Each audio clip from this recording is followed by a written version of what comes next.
Right, Shalom, Shalom. This stuff is all about giving all praise to Yahweh Shem El Shai. Double honors, Apostle GMS, and on these two brothers that are doing the work in truth while sincerity. I was just doing something when, Spirit basically got me to look up something.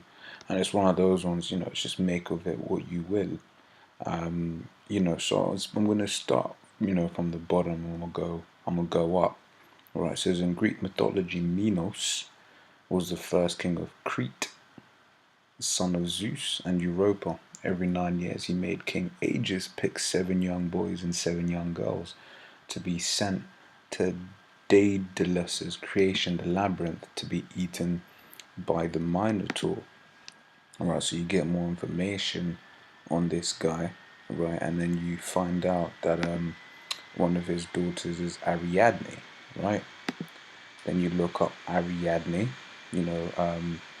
basically, it's just a name, basically shows you that, that this is her father.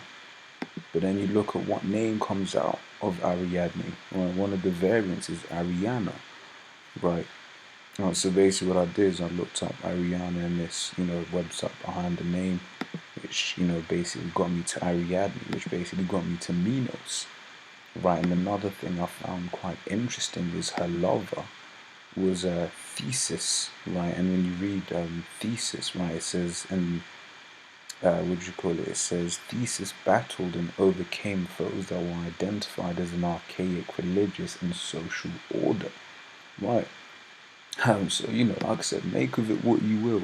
But, one thing of note is, after that, Manchester concert thing, they made a big deal about how, the children. Right, but then you look, you do some research into the name, and we all know that these guys are deep into their, Babylonianism, their, their witchcraft and their magic, and their gods on the left-hand side, right?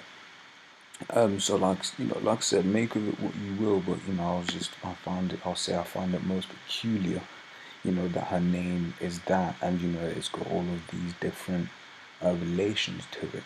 Right, so this is 2 Corinthians 2:11. Says, lest Satan should get an advantage of us, for we are not ignorant of his devices. For one, we know that it was definitely a false flag. Once again, you had practice runs. I think in 2000 and something, a year or so ago. I think a couple of weeks before. You can verify the information yourself. But like I said, once again, you had a dress rehearsal, and then the real thing happened. And you could, we know that Esau, like I said, is into all of these, into these things. So it's not far-fetched, for anyone to see and believe, right?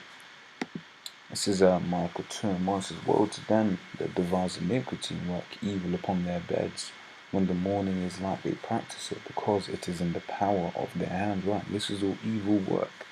You sort of sacrifice these little babies, right? As Trump would say, these beautiful little babies. As as no Jackson as Trump would put it. Right, so they basically planned this thing, but because they have an goal. Right, and that end goal really and truly is to make an end to you Israelites, man. And to, a lot of you heathens as well, including a lot of you Edomites, despite the fact that he himself is an Edomite. Right? It says they cover field and take them by violence, and houses and take them away, so they oppress a man and his house, even a man and his heritage. Right, and they're gonna start bombing, different places, retaliation, maybe not for this, but probably for another thing that they're gonna for another thing that they plan, right? This is Ezekiel 21:9 says, son of man, prophesy and say, thus saith Yahweh, say, a sword is sharpened and also furbished. And if I believe this word here, furbish means polish, to polish, right? Right, so it is sharpened to make a sore slaughter, it is furbished that it may glitter, should we then make mirth? And it's funny because during that time, them people, they were making mirth, right? Whereas this time Esau was basically planning a sore slaughter. And like I said, that's just a scratch on the surface of what is to come. Right, says, should we then make mirth? It contemneth the rod of my son as every tree. Right. So it goes on to say, it says, and he hath given it to be furbished, that it may be handled. His sword is sharpened, and it is furbished, to give it into the hand of the slayer, which is Esau. Alright, his blessing was a sword. Right, and he's using it. Right, all of this, all of the so-called terrorist attacks that are happening in the world is part of his agenda to give himself the full reign and full power to use this sword, to his full ability, right? Which is why, we have to just, as the scriptures say, in fact, this is even the one I wanted,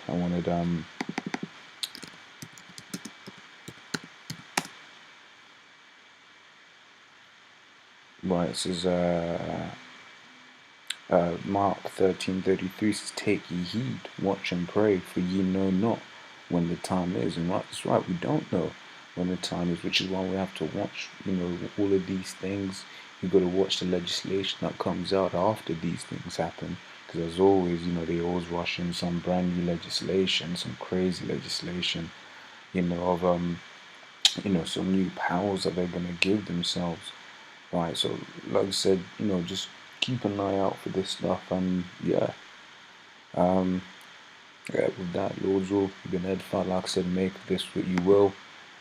This Ariadne character also had another lover as well, who was also has an association with Bacchus. And if you know anything about Bacchus, basically Bacchus and revelry. In fact, let's just pull it up. It should be here somewhere. No,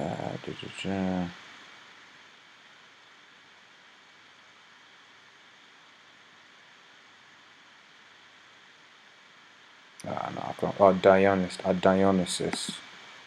You also look up Dionysus. And what they believe he is, and it's a ritual madness, fertility, theaton, religious ecstasy. Right, so like I said, make of this session what you will, but whatever that that is, we know what the scripture's saying. We know the nature of Esau. Right, so that Lord's will, you are edified, and will say Shalom.